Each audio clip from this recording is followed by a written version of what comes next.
Let me ask you something. Have you ever felt like you weren't the smartest person in the room, but somehow things still worked out in your favor? Like maybe not knowing all the rules let you bend them a little? By the end of this video, you'll understand why fools, the people most of us write off, might actually be smarter, freer, and more capable than so-called geniuses. And if you've ever doubted yourself because you weren't smart enough, this just might change the way you see your own mind forever. Let's start with a weird truth. Being too smart can actually hold you back. There's a psychological phenomenon called the Dunning-Kruger Effect. In simple terms, people who know less tend to overestimate how much they know, but the ones who know a lot, they doubt themselves constantly because they're aware of how much they don't know. Geniuses get caught up in perfection, overthinking, and what-if spirals. Fools, they just do stuff. They make mistakes, look silly, fail forward, and oddly enough, end up winning. Let me show you why. Smart people often suffer from something psychologists call cognitive entrenchment. It's like this. The more you know, the more you rely on what you already know. You become rigid, safe, predictable. You stay inside your mental comfort zone and stop exploring what's outside of it. Now compare that to someone who doesn't know the rules. They ask dumb questions, try random things.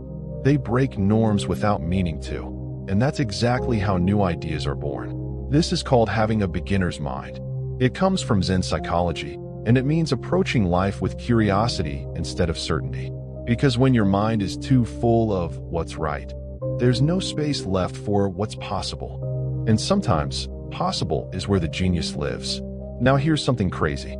A study from the University of Chicago found that in uncertain situations, people who don't overthink usually make better decisions. Why? Because overanalyzing makes things look riskier than they really are. Geniuses think themselves into a corner. But fools? They jump in, learn as they go, and adapt on the fly. That's not stupidity. That's psychological flexibility, a key to success in modern life. Let's pause for a second. If you're enjoying this and thinking, this is exactly the kind of truth I wish someone told me years ago, smash that like button, comment, and make sure to subscribe to Subject 29 if you love unlocking hidden truths through deep psychology. All right, back to it. There's a theory in psychology called loss aversion. We're wired to fear losing more than we enjoy winning. And guess who this affects the most? Highly intelligent people, because they're constantly calculating what could go wrong. But fools? They don't have as much ego in the game. They're not obsessed with being right or proving something. So they try, they fail, they try again. And eventually, they figure it out. That's what psychologist Dweck calls a growth mindset, believing that ability isn't fixed, it's learned. Geniuses often feel they need to protect their intelligence. Fools just want to learn something new. And that simple difference?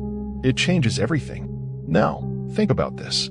How many brilliant people do you know who can't take action until every detail is perfect? They stall, they stress, they overthink themselves into doing absolutely nothing.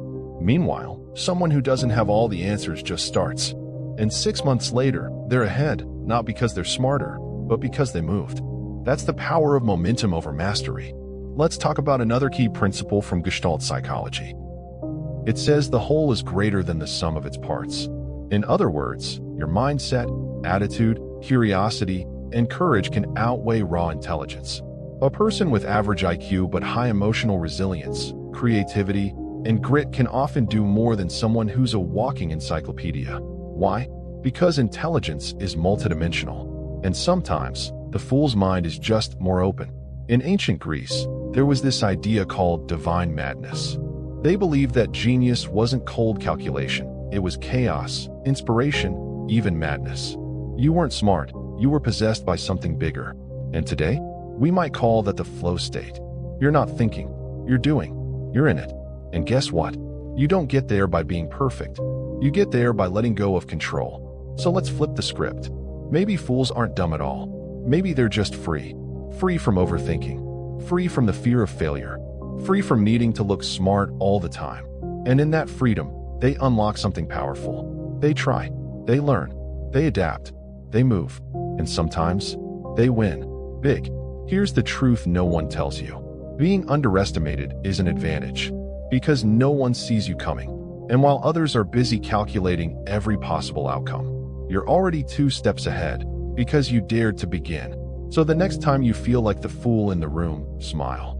because that might just mean you're the only one truly free to think, act, and grow. If this shifted your perspective, don't keep it to yourself.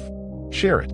Let someone else know they're not broken for not being the smartest in the room. And if you haven't yet, hit that subscribe button, turn on the notification bell, and join the Subject 29 tribe. We're not here to be perfect. We're here to unlock the mind, one truth at a time. Catch you in the next one.